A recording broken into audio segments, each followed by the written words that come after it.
Hello, ladies and gentlemen.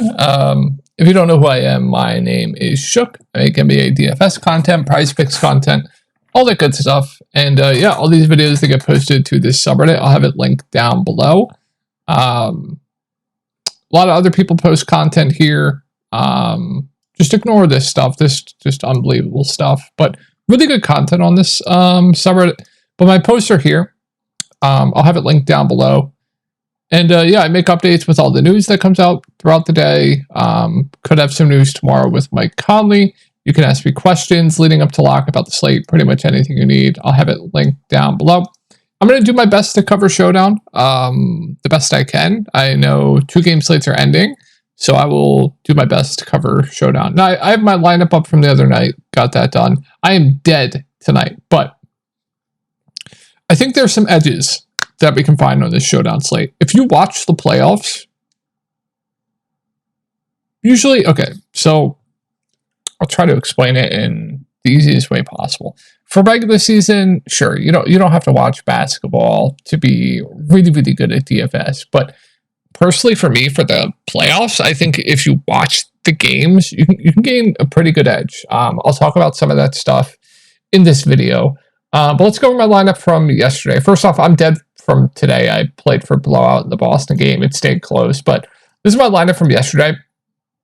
My core for this slate was Isaiah Hartenstein, Nickeil Alexander-Walker. Like I said in my video from last night, I had a really good idea that Mike Conley was going to be out for that game. Miles McBride was a core play as well with Dante DiVincenzo. So it ended up being a really solid night. Jokic was a core play too, so the core absolutely smashed. Aaron Gordon was the last piece in. I didn't even like Aaron Gordon. He just fit for me. I hated playing him, but he ended up smashing, thankfully. Siakam was good. He was doing horrible up until the fourth quarter. And then Alec Burks, another filler play for me. I thought it was a bit over-owned, but he just fit in my lineup, so I thought it was fine. So that's the recap from the other night. Had that in other contests. Had a really, really good night. And I need for prize picks today. That did not hit. That hit. These all hit, but couldn't get them in because they got bumped. But I need Hamby for a sweep. These all hit.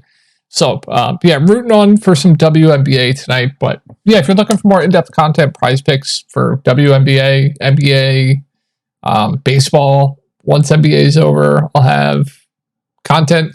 I'll be doing NBA Summer League content, NBA Olympic DFS content, probably props for all that stuff. So yeah, if you're interested in all that stuff, I'll have my Discord link down below. But without further ado, let's get into this slate. And if you ever need to get a hold of me, you can get a hold of me on Twitter right here. So let's take a look at the rotation for last game. Obviously, Mike Conley was out for last game. So let's start with the one guy that could be intriguing here. And that is Kentavious Caldwell-Pope. So if Mike Conley is in tomorrow, I want absolutely nothing to do with Kentavious Caldwell-Pope. It's not going to come down to, oh, if he just hits his shots, he has a ceiling. No. I mean, it could happen. But there is a huge difference with Mike Conley in on the Timberwolves for Kentavious Caldwell-Pope with Mike Conley out. With Mike Conley in, they are face guarding Kentavious Caldwell-Pope, which means it's going to be very, very tough for him to get good looks. It's going to make him a lot harder to hit his shots to have a really good ceiling. If Mike Conley is out on the Timberwolves, then, less face guarding, much better spots, then I think he can really, really have a better game. He's priced up. You're going to have to pay a premium for him, but I think he'll probably be low owned because of the price point. So if Mike Conley is out, I do like Kentavious Caldwell-Pope as a contrarian play. If he is in and he is popular, I think he's probably one of the worst plays in the slate if he's popular. If he's low owned, I'm still fine taking shots on him. So we will see there what his ownership comes in at tomorrow. But Mike Conley is going to tell a big role whether if he's in or out, what I want to do with Kentavious Caldwell-Pope tomorrow. Jokic is phenomenal. I mean, usually personally for me, when I'm trying to captain someone, I'm always trying to captain the guys that have the highest ceilings on the slate. And that's going to be Nikola Jokic. That's going to be Anthony Edwards for me. Now, you're going to have to pay a hefty, hefty price for him. What was his price before? Yeah, you're going to have to pay $14,000 in the flex, and you're going to have to pay $21,000 in the captain to captain Jokic here. But I mean, the ceiling's just immense. The floor is immense. Like, he's a 60 point basically floor with like an 80+ point ceiling, triple-double upside. He's going to play big minutes, I would expect, over 40 here. I mean, what's not to like about him? And like I said, I like to captain the guys that have the most upside. Might be tough on this slate. A lot of the guys are paid up. So if you want to go with like a punt in the captain, we'll talk about some punts in the captain. I will go over captain in a little bit. But yeah, Jokic looks phenomenal. I think he's the best play on the slate. I will not be fading. I will try to play him in the captain if I can, but builds might not work that way. We shall see. Jamal Murray at 9.6K. I don't mind. Also should play big minutes. Stat sheet stuffer, 9.6K. Reasonable price point. But if you look at the pricing on Minnesota, you have I'd much rather play Anthony Edwards over Jamal Murray. But yeah, I also really like Jamal Murray at 9.6K as a contrarian play. Might be tough to play Jokic, Jamal, and Ant, so you're going to have to make some tough calls there. But I think he'll probably be relatively low on tomorrow, but we will see. But the ceiling's there. Bit of a lower floor of late, but I think that's kind of been a bit of an outlier. But yeah, it's a really tough matchup. But if ownership is low, I think he's a really solid play. So I do like Jamal Murray quite a bit at 9.6K. Looking at the rotation, so Jamal Murray, huge minutes. MPJ 35. They've gone with Braun in the closing lineup back-to-back games. MPJ they don't need him to do anything out there. Jokic, obviously, big minutes. Aaron Gordon got into foul trouble. He lost most of his first quarter shift.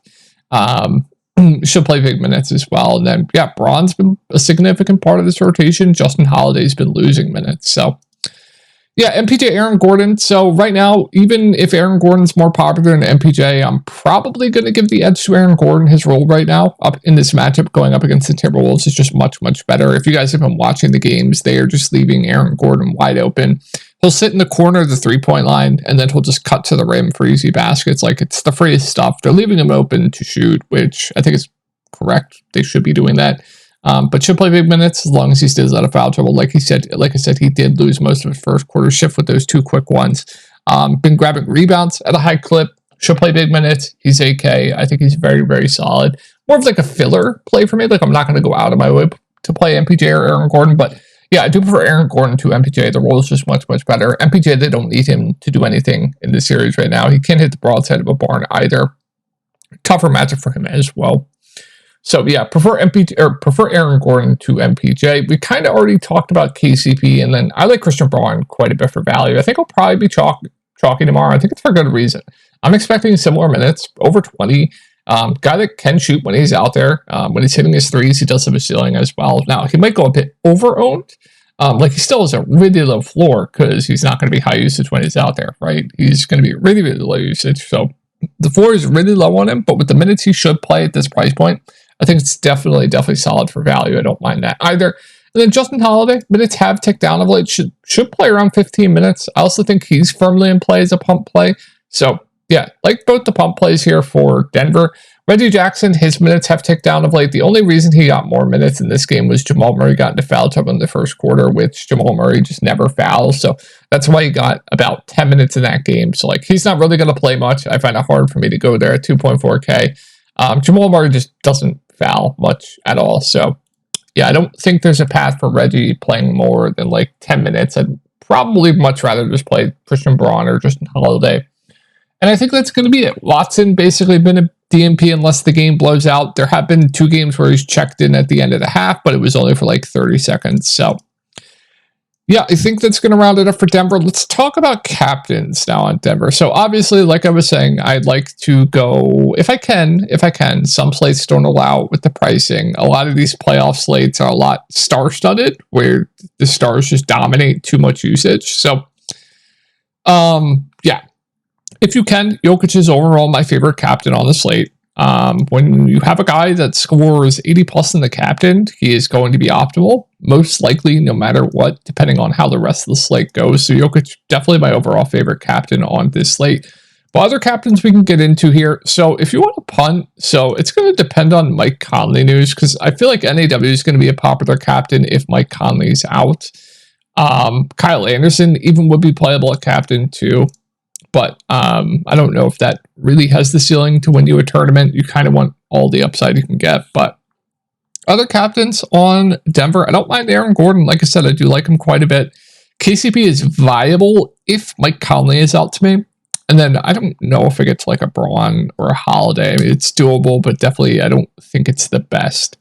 So really the only captain options for me on Denver are Jokic, Jamal Murray, Aaron Gordon, maybe some KCP, and yeah, I don't know if I go to like a Braun or any of those type guys. All right, so let's go over it for Minnesota if Mike Conley is out. So last game with Mike Conley out, you saw McDaniels get into foul trouble. Guys always in foul trouble, and they closed with Naz Reid. I would assume that's because they needed more scoring. Kyle Anderson got a minutes bump. That's expected with Mike Conley. NAW played massive minutes. Naz will get his normal around 20. Cat big minutes as long as he can stay out of foul trouble. And I'm expecting to probably play almost the entire game here. And Rudy Gobert should play about 40 as long as he stays out of foul trouble. And Jaden McDaniels should play big minutes as long as he does stay out of foul trouble as well. All right, so if Mike Conley's out, NAW, in my opinion, is the best value play on the slate. I will not be fading 5K NAW if Mike Conley's out. He would just be too cheap. Going to play big minutes. They kind of need his defense out there as well. Stuff the stat sheet a bit. He would look great. Would really, really like NAW if Mike Conley is out. If Mike Conley's in, he'd still be playable but priced right. And then Kyle Anderson, if Mike Conley out, I think is one of the better punts on the slate. Like if you give me 16 minutes of Kyle Anderson again, guy that can stuff the stat sheet, not the worst point per minute, I think he's going to stand out as one of the better punts on the slate. So if Mike Conley's out, I really like NAW. I think Kyle Anderson's a really solid value. And then we get into the top guys. So Anthony Edwards, yeah, like I said, huge ceiling, big minutes, matchup tough. They are kind of doubling him a bit, but insane ceiling. I think he's a great play. And then we get into the bigs. Cat, Gobert. I think Gobert is safer. I think Cat has the higher ceiling. Given the price points, though, I honestly prefer Gobert point per dollar to Karl Anthony Towns. Although I do prefer Karl Anthony Towns straight up to Rudy Gobert. But I think both are great, great options. And one guy I've been really, really high on here, if he plays, is going to be Mike Conley. His role right now in the playoffs is just so much better than it was in the regular season. The minutes, much higher than it was in the regular season. I'm expecting mid to high 30s for him if he plays here. No limitations. He's stuffing the stat sheet. He's still cheap at 7.2K.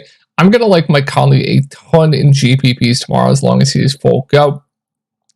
Naz Reid at 5.6K, you guys know the drill. Should play around 20 minutes. Clearly has a ceiling. 5.6K, it's reasonable. I think he's decent. And then we get into the value. So if Mike Conley's in, like I said, NAW would be playable, but probably priced right. Kyle Anderson would be a downgrade, but still playable, but more of just a dart throw for me at that price point. And then I wouldn't even get to like Monte Morris, McLaughlin. But if Conley is out, you could take a dart on like a Monte Morris. He was in the rotation last game over McLaughlin. He would be a decent punt as well. All right, and then McDaniels, I think he's decent, very safe. I would prefer NAW if Conley's out. If Conley is in, I prefer McDaniels to NAW. That's how I'd rank them for the if-then scenarios. As far as captains go on Minnesota, so it's going to be Ant. I like a lot of captains here. So if Conley's out, I like NAW in the captain quite a bit. I think Rudy Gobert, Cat, Anthony Edwards are all really solid captain options as well. Could you go Kyle Anderson, the captain, if Conley's out? I guess, but I'd shy away from it. And yeah, Ant, Cat, Gobert. I like Conley quite a bit in the captain too, if he does play no limitations. So definitely a decent amount of captain options on the Minnesota side as well. So I think that's going to do it for the Showdown slate. I will try to get mostly Showdown slate videos done for you guys now that 2-game slates are most likely over. I'm sure we'll have 2-day slates. But 2-game slates that end on the same day are over. So, I'm sure we'll get some 2-day slates though. So I'll have videos up for that as well. So hope you guys had a good night tonight. I will talk to y'all in the next video.